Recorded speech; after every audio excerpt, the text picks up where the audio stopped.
Wayside is just a place of no judgment, and you're always accepted. Whatever condition you happen to turn up in, there's just acceptance here, and usually a kind word from a volunteer or the staff that work here. I'll be sitting behind the desk and somebody will come in who's been living on the street for some time. They will tell me how hard they're doing it, and I might say, I know what it's like. How would you know what it's like? Have a look at you, you're wearing clean clothes. You wouldn't know what it's like. But I lived it, so I do know what it's like, and I know what it's like to be ignored by people because you're homeless. I know what it's like to be judged because you're lost in addiction. It hurts.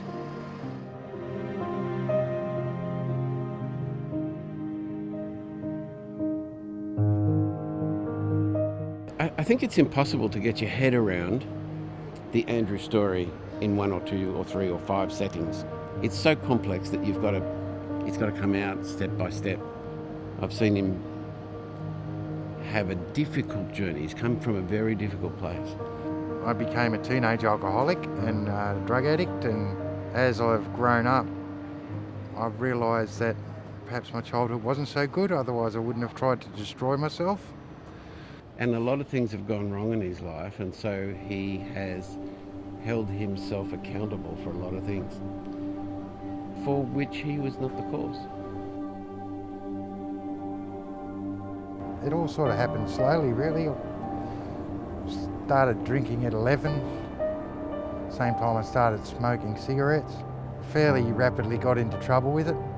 Once I started to drink, I was unable to stop, and I ended up on the street, really. Nowhere to go. I just wanted the pain to stop, and I thought their way out was suicide. The scary thing is that in a moment of insanity I could act on that thinking. I'd had a really long night. In the morning, 8 o'clock in the morning, I was standing on a footbridge down near St Canis's, standing above the westbound lanes, facing west because I didn't want to see the face of the driver as I jumped in front of his truck. And there was one of the local residents came up onto the footbridge, and she didn't see a homeless bum, she saw a human being in distress. Asked me if I was okay,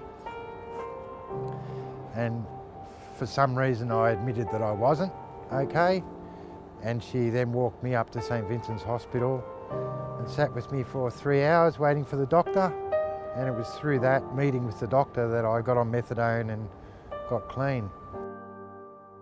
I used to sell The Big Issue down the road from here, and Graham used to buy the magazine off me every fortnight without fail. And I think it was the commitment that I'd shown from turning up to sell The Big Issue that made the people look at me to perhaps come and work here. One of the things that made me know Andrew was on his way was his driving question moved from "what can you give me" to "how can I help?"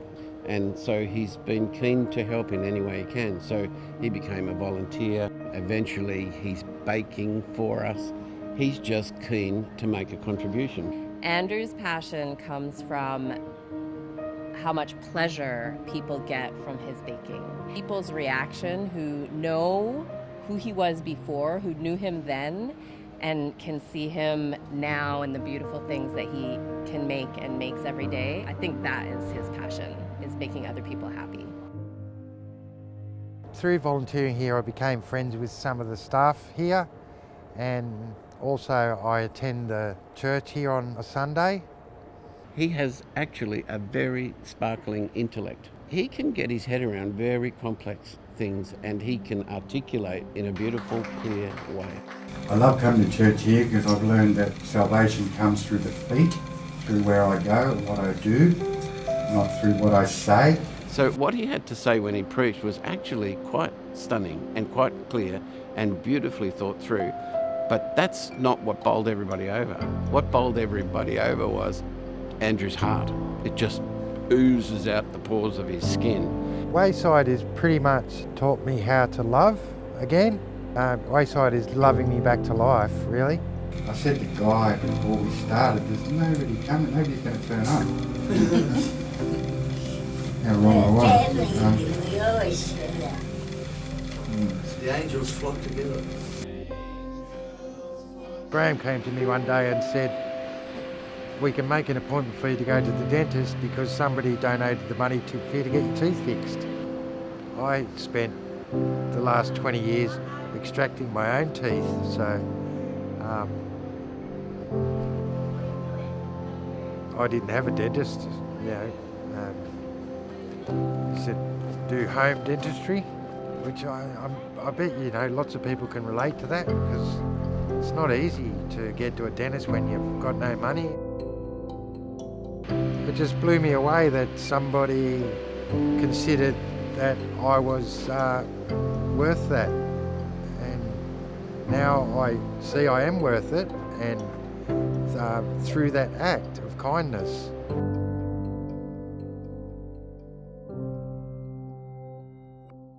He's moving from that dark corner to this light, free place, and it's just a hoot to watch it happen because you can watch the burden drop off his shoulders.